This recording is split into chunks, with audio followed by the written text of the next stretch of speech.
the Milky Way galactic center. It is perhaps the most photographed subject in the night sky, and something that I got motivated to capture when I first started this channel. Despite the challenges of light pollution in Hong Kong, there are acceptable dark skies around, so I'll maximize the clear night sky forecasts and head out whenever I can.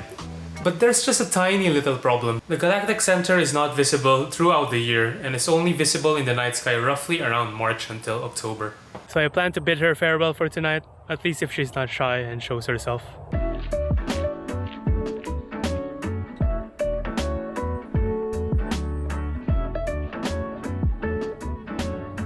So I made my way to the southwestern part of Hong Kong in the Lanta area, which is the second largest island in Hong Kong, to photograph this tree behind me. And it is a composition that I've done last year already, where the Milky Way is going to rise behind it. And because this time of the year the Milky Way will be somewhat vertical, and I think it's going to be a nice alignment with the tree. And I can use the streams of water behind me as a leading line towards the scene and the tree with the Milky Way in the background. So right now I still have around 1.5 hours till the Milky Way shows up in the sky, so I'm currently walking around to see if I can have other compositions around the area. Yeah. So hopefully the clear sky above me persists, but I think there might be a chance that clouds will roll in based on the forecast that I'm seeing right now. But yeah, let's see.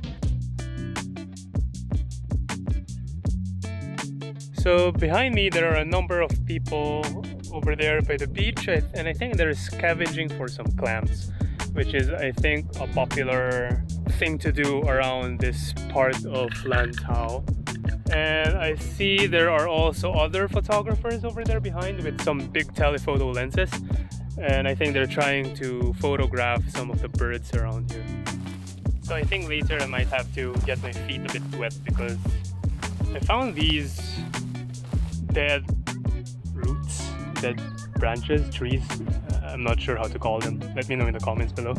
Looks quite like a good composition to have these as my foreground interest, and then the Milky Way will still be around over there, which is very close to the tree that I'm going to shoot. So at least even in the dark I can just maneuver my way around. So yeah, okay, I think this is a second potential spot I can shoot.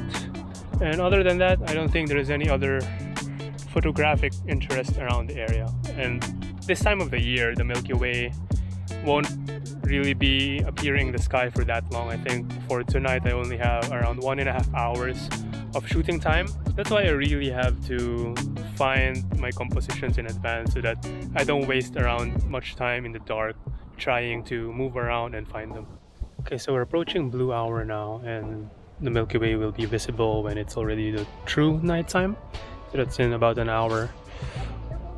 There's some thin layer of clouds surrounding now, so hopefully I get to see the Milky Way. What I plan to do now is to take a foreground image of my shot during this time period, so that there's still a bit of some residual light from the sun hitting the foreground, so that I can get a cleaner image with lower ISO settings when I take the foreground.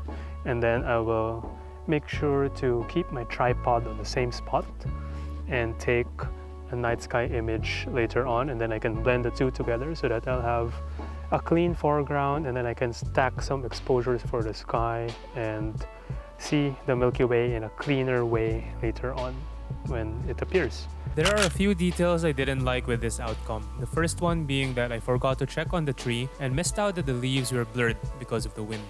The sky also appeared to have a greater degree of light pollution this year, and for reference, this is the shot I took from last year, which I think was far better. So I'm currently shooting a time-lapse to wait for those compositions that I scouted a while ago to happen. And yeah, it's a good night, even though the forecast was horrible. It's completely clear right now. There's a lot of stars in the sky, and it's really good to see the Milky Way before she leaves the 2022 night sky.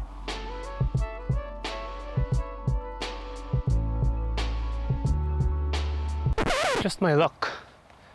After that time lapse, the clouds started just rolling in. Now I need to wait for a clearing to take a couple more shots, and there are a group of people like searching for something around the ground, and they're blasting a lot of headlights, so it's also ruining the lighting. Frustrating. So my lav mic ran out of battery, so I apologize for the deterioration in audio, and I'm now facing another obstacle, which is the unexpected rise of the tide, which made the compositions I worked out a while ago disappear because it's now completely flooded. This is something that I didn't expect today because I'm quite far away from the coast, and I didn't think the streams will rise in water level.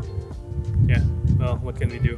Anyway, so it's now clear. The sky is a bit clearer again, so I can see the Milky Way, although it's setting behind some of the mountains already, so I can't see the core fully, but yeah, I'm just shooting some photos again, so here are the compositions. Well, I personally like the composition here where the stream will mirror the orientation of the Milky Way and both converge towards the mountain.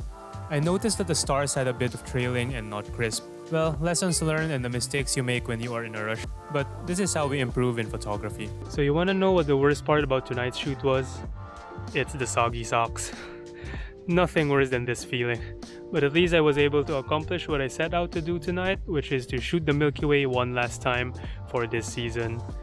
And if you're wondering how I was able to capture the photos and you don't know where to start, on this video I give out the tips and techniques to do just that. So I'll see you there. Thanks for watching.